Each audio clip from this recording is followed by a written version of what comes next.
Greetings and welcome to the short Crossroads Christian Church stat tutorial. I'm Greg Haller, automation engineer and member of the church, and I'm happy to teach you about how to use these stats. So these stats have two functions. The first one you're probably familiar with is set point adjustment. When you first approach one of these thermostats, you can see it's dark. First tap brings up the light so you can see what's on the screen. Any additional taps to the up and down arrow will bring up the set point. It's flashing so you know you can change it. You can adjust the set point to wherever you're comfortable with and click done to save it.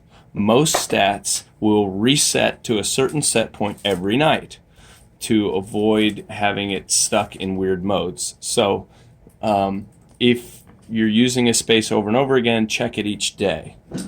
The second function of these thermostats is one that you'll probably be needing a lot in this time where unpredictability makes scheduling these things nearly impossible.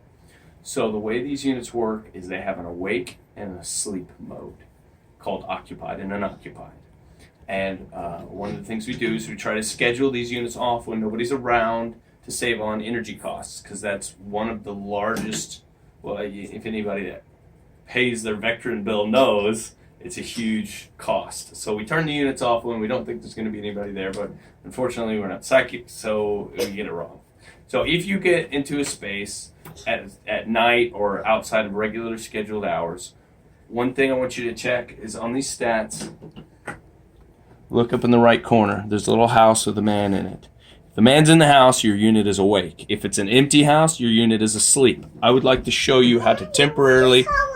I need you to be quiet for just a moment, sweetie. I'm almost done. Almost done.